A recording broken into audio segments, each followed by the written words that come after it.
spices.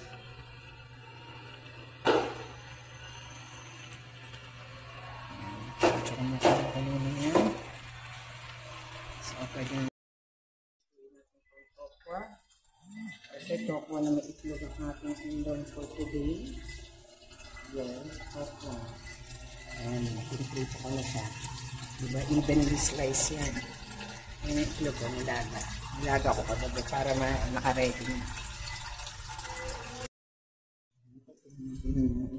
Huwag masyadong brown na brown pagka adobo ginagawa ko.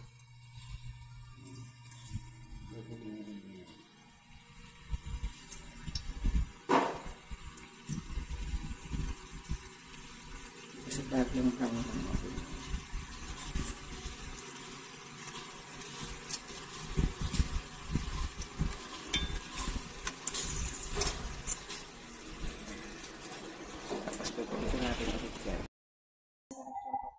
Subukan naman natin i-prito ang ating egg.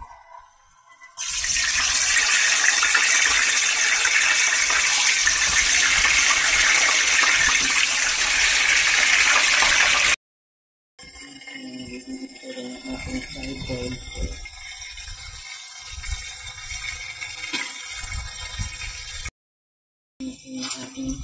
Tinry ko i-prito ang ating boiled egg.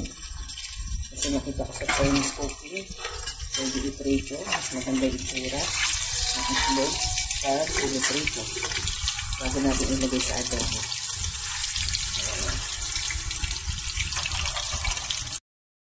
Ganda ng itsura. Diba, may slightly brown na siya.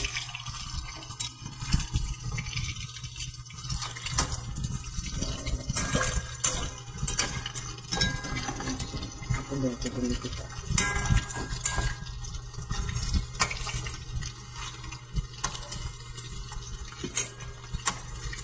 Mainit para maganda yung itsura. Ito yung pang itsura. Ito lang isa medyo kumipit ko.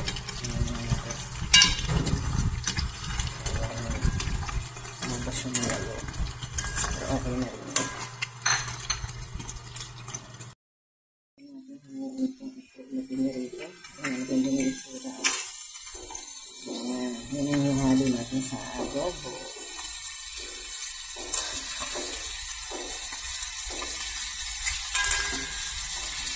Ang itsura.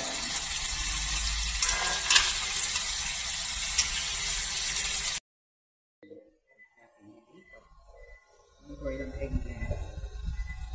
Ganda pa na ng itsura eh.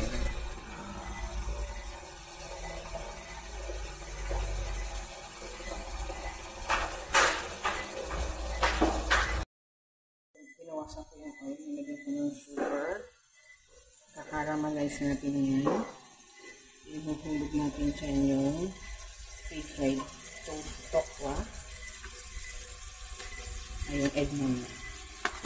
Ihuhulog natin dyan. Bago yung tokwa. Para mag-inulan ako. Oil, yung sugar. 4 tablespoons. Ay, 4 teaspoon ng sugar yan. Para maganda yung kulay ng egg natin. Yung nangulusan ng sugar. Dapat ano yun, yung glazed sugar,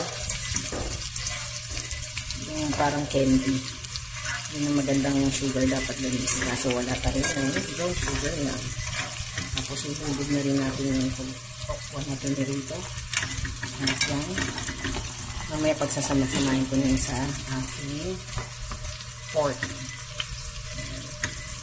Tapos paglalagay din tayo dyan ng konting soy sauce para magkulay na yun. Tapos siniring lang yan. Ngayon yung apoy lang para masipsip yun. Tatakpan natin yun.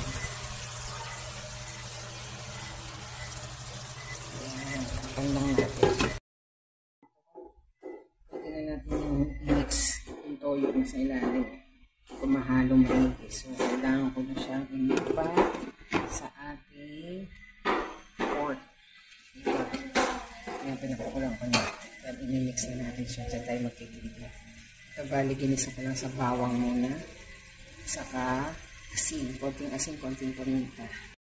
Kasama ko yung ating pork, tokwa, or tofu, at pork, eggs.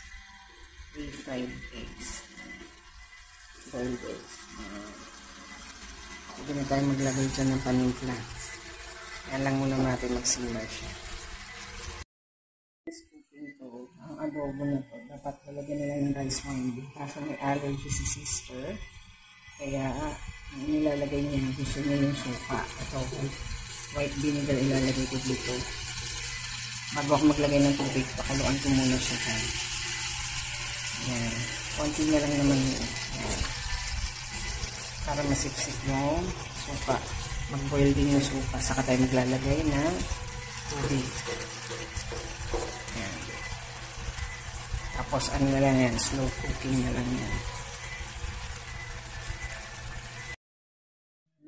Nilagyan na natin ito ng kulukang tubig. Sinimot ko kasi yung sugar and soy sauce ko. So, ibubuhos ko na yan dito. Then, papakuluan na lang natin. Pakukuluan na lang. Hayaan na natin kumulo yan. Sa mahinang ako. Pag kumulo, hinaan na natin. Ayan yung process.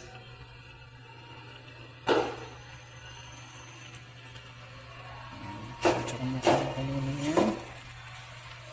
So, pwede yung takpa.